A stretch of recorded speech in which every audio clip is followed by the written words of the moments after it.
Hey, what's up? Welcome po sa aking channel. Magandang araw po sa inyo lahat. Episode 26 na po tayo ng napakagandang series na to na Lavender Fields. Huwag niyong kalilimutan na mag-subscribe sa aking channel para ma-update kayo kapag naglalabas tayo ng reaction video. Excited na rin po ako dahil alam niyo na po, no, maganda po ang mga susunod na mga ganap dito sa episode na to. Simulan na natin to. Let's do this. Hindi kita masisisi kung hindi ka agad magtitiwala o maniniwala sa akin. Dahil kahit naman ako, naging biktima rin ako ng maling desisyon. Nagtiwala ako sa maling tao. Tama. Ako si Arthur. Jasmine. Arthur ka dyan.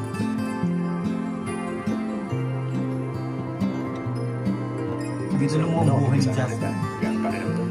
Wala naman.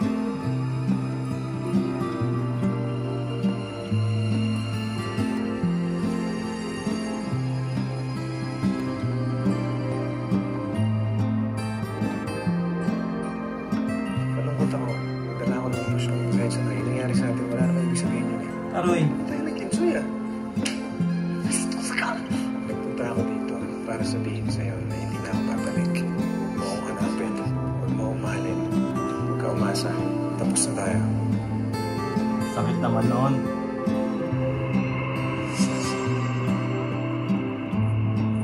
Hindi mo alam kung nasa ako siya. Hindi mo rin alam kung tunay na pagkatao niya.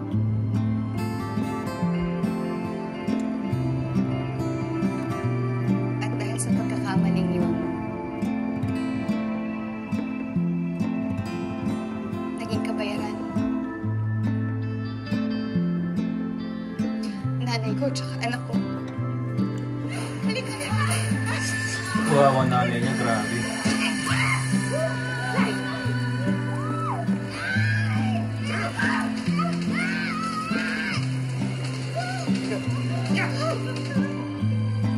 Nabaril na, tusta pa.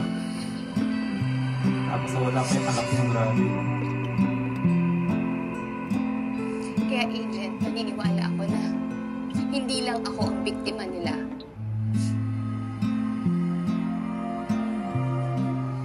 Sige, aaminin ko na kung bakit ako tutulungan ni Ma'am Aster. Dahil kahit siya mismo naghihinala na kaya nawala ang anak niya ay dahil kay Vittorio Benavides.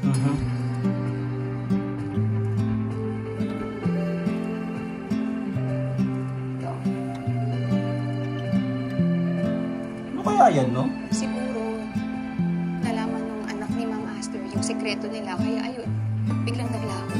Malamang. Agent, pareho kami ni Ma'am Aster. Pareho kami nawala ng anak nang dahil sa mga Benavides.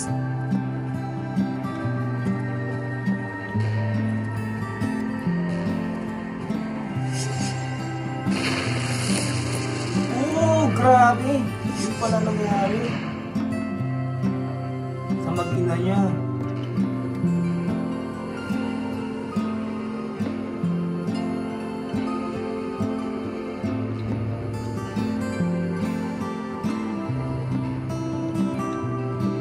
Maniwala ka na kay Jasmine.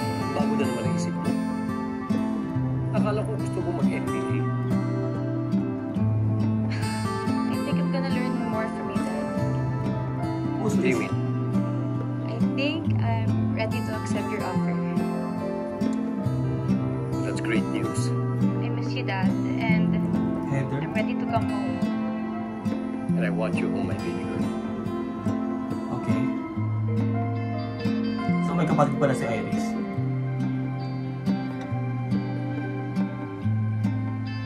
Iris, come over. Congratulate your sister. She just graduated summa cum laude. And we have great news. Wow. Good for you, sis. Good night, Dad. Bitter yarn. Panibago na namang character. Character unlock. Heather. kita lubusang kilala. Pero nung araw na tinulungan mo ko, alam kong hindi ka iba sa akin. Sa amin na naghahangad ng hustisya. Kukuling kong panagugyan na magkakita. At yun din naman ang gusto kong mangyari, Agent. Kaya nakikiusap ako. Tulungan mo ako na mabawi ang anak ko. Tulungan mo ako na pagbayarin lahat ng sumira ng buhay ko. Maganda na pagandang istorya. Grabe.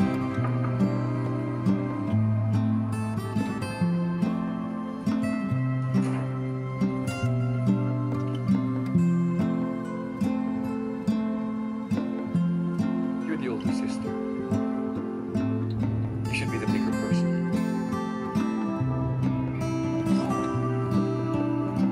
I refuse to be.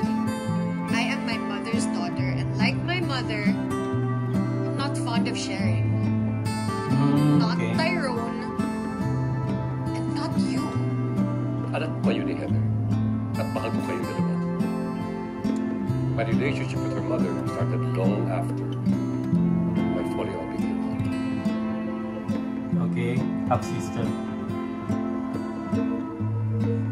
I was very young then, but I felt mom's pain. Hindi mo kami pinaglaban. You didn't fight for her love. For us. You gave up on us. Believe me, I didn't know. Well, it's hard to get over these things, Dad. Yung pakiramdam na niloko ka. Pinagpalit, iniwan. You are just like Tyrone.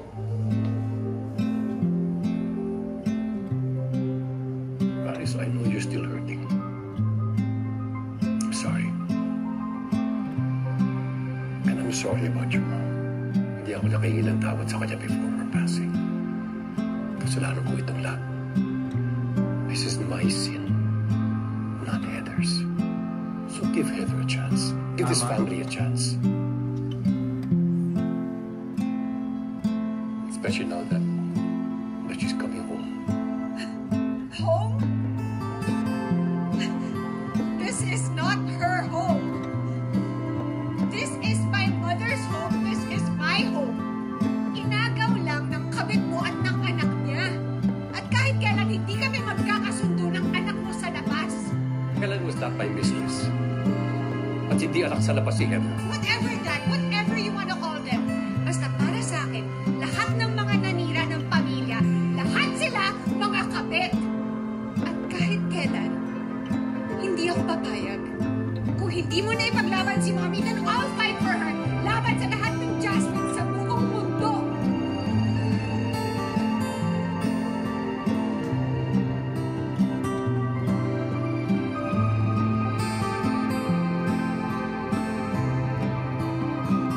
Galing ni Janine, no? Bakit yung trabida kay Janine? Eto na. Mag-decide ka na, Chip. Alam mo na kung bakit napakahalaga itong bag-sale. Ito ba yun? Gusto mong tabihan ng desk ko? Nandyan yung sample ng buhok ng 3 bata. At isa sa kanila, posibleng anak ko. Hindi ako na bahala.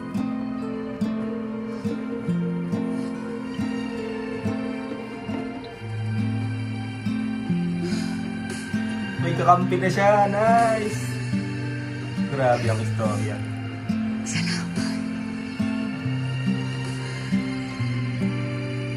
Sa wakas, magkakampi na sila. Grabe ang istorya.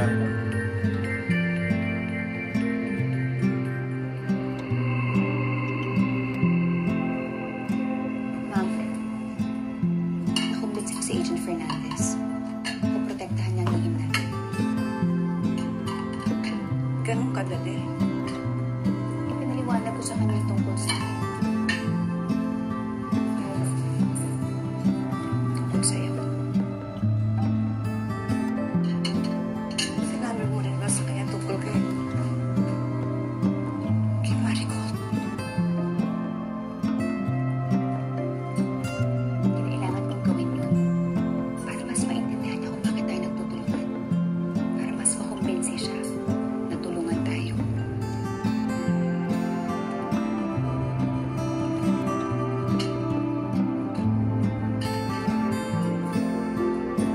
bata, naririnig lahat ng bata.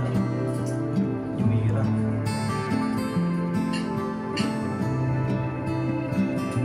Sana hindi maging hadlang to si Mira, no? Sa mga plano nila.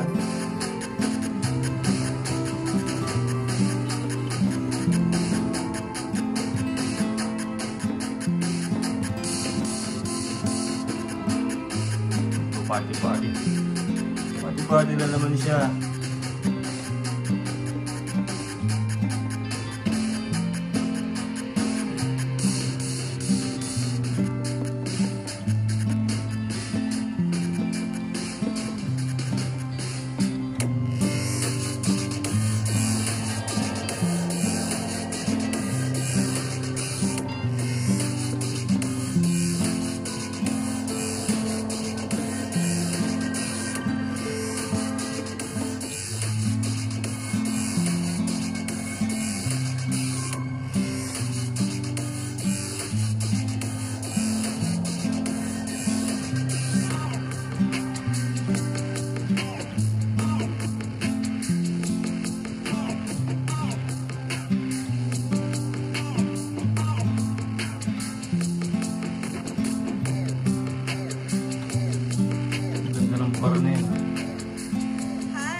Pera siya eh, no? Sa kanya napunta yung pera eh.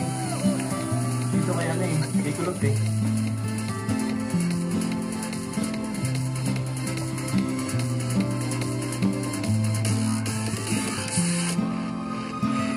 You know, my dear little sister is coming home.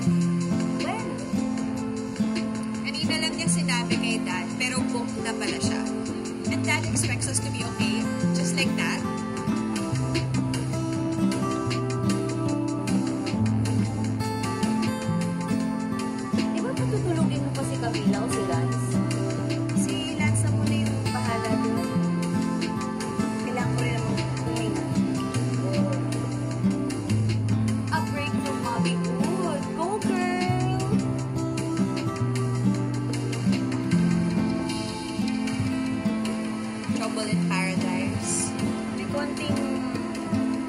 Understanding na kami ni Lance. Ay, isa tayo kayo ni Patrick dyan. Cheers! Ulit talaga ni Pitunya eh. Nakakulot, huwag mo nang balakin. Yari ka dyan.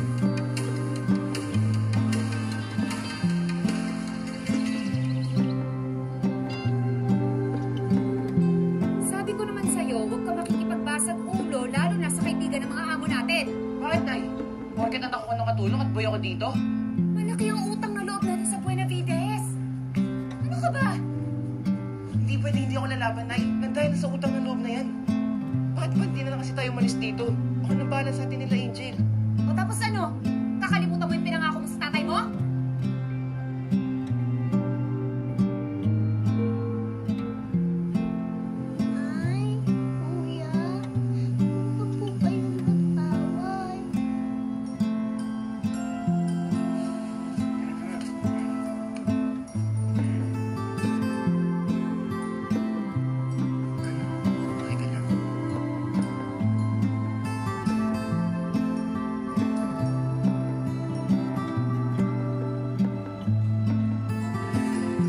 Kaya ang tunay na anak ni Jasmine.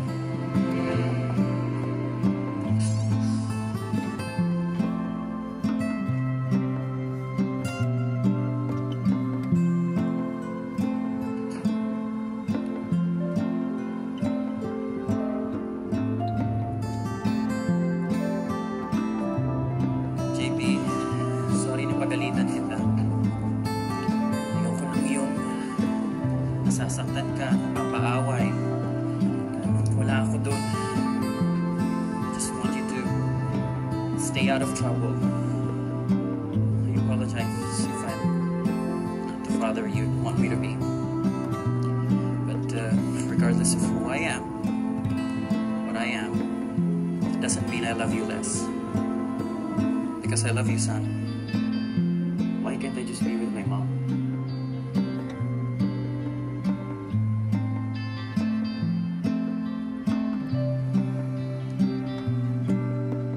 I understand how you feel about me. But I'm hoping that it'll still change.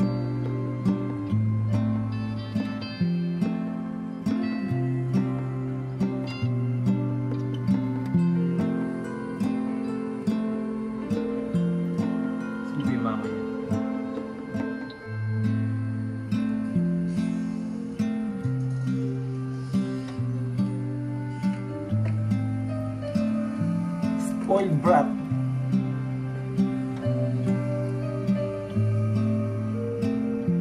I'm just worried about you. I hope okay na kayo ng dad mo. Kaya ba? Okay na? Ilang beses mo na yung tinanong. Yes, we're okay na. Nagawa mo na ba yung book review mo? Bakit? Tutulungan mo ba ako? Eloy. Kamusta ka? Okay ba yung sugat mo? Okay na ako. You don't sound okay. Alam mo, Gio, I know that it's not your fault. Salamat, Mira. Naiintindihan mo. Pero sana pigilan mo ang sarili mo. Huwag yung bigla-bigla na lang pinit ang ulo mo. Tama. Killer daw ang tatay ko. Mamamatay tao. Mira naman. Di ba iinit ang ulo mo doon? Bakit? Iniwala ka doon? Pero Gio, Bodyguard ang tatay ko, hindi killer. At kung may napatay man siya, siguro dahil sa pagtatanggol niya yun. siguro nga. Kung alam mo lang. Good night, Gio. Sa mga tao tatay mo, kung alam mo lang.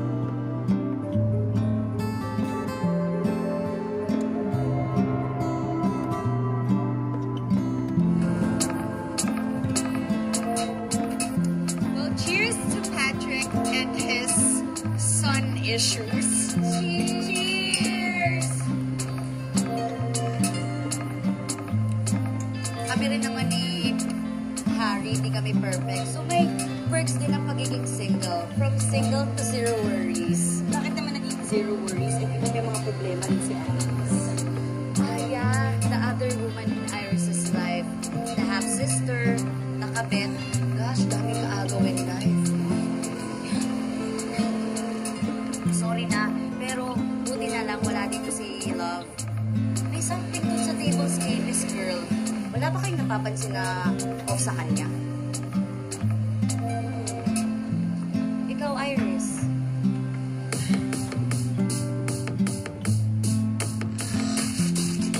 Sa si Lenny yan eh. Carbon din. Bak, yung DJ pala siya ito.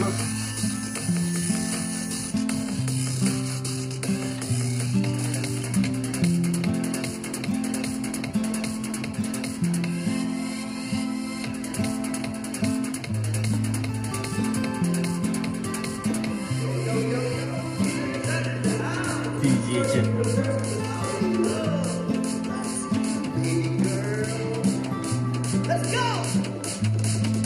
Ipalit pala ng dalit kasi yan.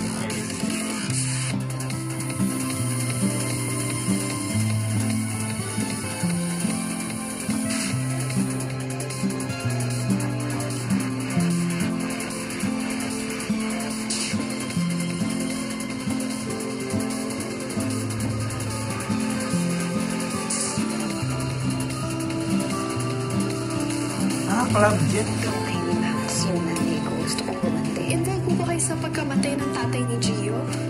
Oo. Pero nangako ka, di ba? Usap na tayo, di ba? Sinabi ko na yung gusto kong mangyari. Okay. Agent Fernandez. Hi girls, I'm DJ Jet of Club Jet. Iris. Umuwi na lang tayo. Hindi lang natin nakilala yan. Okay. Ayun na nga.